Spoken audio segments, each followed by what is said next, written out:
Hey guys, Nick Palacios here with the Tactical Games, and welcome to our new competitor video series. We created this to help you as a new competitor feel as prepared as you can for a weekend of competition with us. In this series, we're going to go over our check-in process, what to expect, morning of competition, squatting, athlete numbers, launch times, as well as scoring and stage breakdowns. So let's go ahead and get into it. Got it.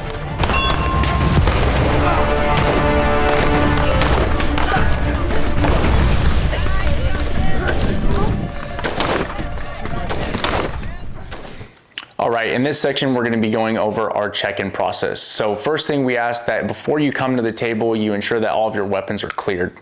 For check-in, what we're gonna be looking for is going over all your contact information and ensuring that the division you signed up for is correct. So if we need to make any adjustments, we'll do so at that time. Afterwards, we'll also confirm if you got a media package. If you did, we'll get you a wristband that'll go on the right shoulder strap of your plate carrier. From there, we'll take your plate carrier and ensure that the weight is confirmed at either 15 pounds for men or 12 pounds for women. Afterwards, we'll inspect your rifle and we'll be looking for three things in particular. One is going to be your sling, two is going to be your chamber flag, and the last thing will be your muzzle device. If you happen to have a muzzle brake on there, we do ask that you put a suppressor or a blast forward device on there. We'll then inspect your pistol and ensure that any of the factory safety features haven't been adjusted on that. Once we've done all of that, you'll be free to go ahead and check out the Zero Bay, which we'll have available for you on Friday, or you can go ahead and simply look at the grounds and get yourself familiar with the facility. All right guys, in this section, we're gonna be going over the first day of competition. We start our day off with a morning brief. Afterwards, we'll break everybody up into squads. Squatting is important because it's gonna indicate your athlete number for the weekend and the competitors that you'll be competing with as well too. So once we break you up into squad, which will consist of 5 competitors or teams, you're gonna be getting an athlete number. Your athlete number is going to be indicated by your squad and your position in line. So if you're in squad 1 and position 1, your athlete number is going to be 1-1. That's also going to indicate the lane that you'll be competing in all weekend as well too. So again, if you're in position 1 in line, you'll be in lane 1 at all stages for the weekend. All right guys, in this section, we're going to be going over scoring. So when it comes to scoring, we have 2 different types. One is going to be our time plus point stage, which is going to consist of a few different factors that's going to end up with giving you your final score for a stage. So for example, if you finish the stage in 10 minutes and we had a loadout of 30 shots for that round and you happen to miss 5 of those shots. So if you had 5 misses, that's going to add 50 seconds to that time, bringing that initial 10-minute time to 10 minutes and 50 seconds.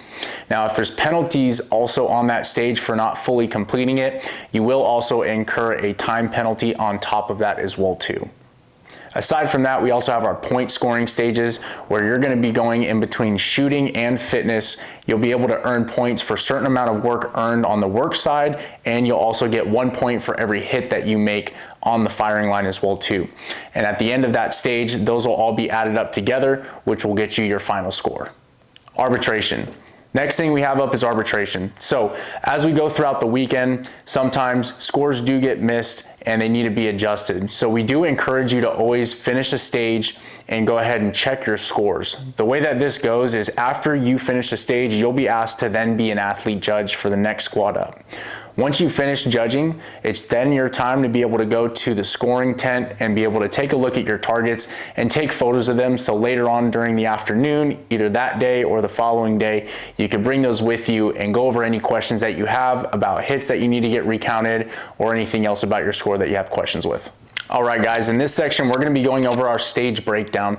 So when competing at the Tactical Games, you can expect to compete in a couple of different types of stages. Our most popular one is our fitness and shooting stage. This is where you're going to be working for a certain amount of rounds, moving between a work implement and also both of your weapon systems.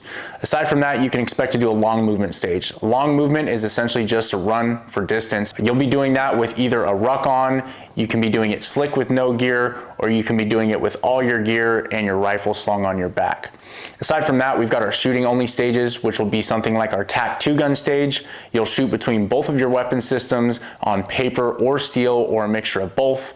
And we also have our shooting aggregate stages, which are just going to be a very short, small stage.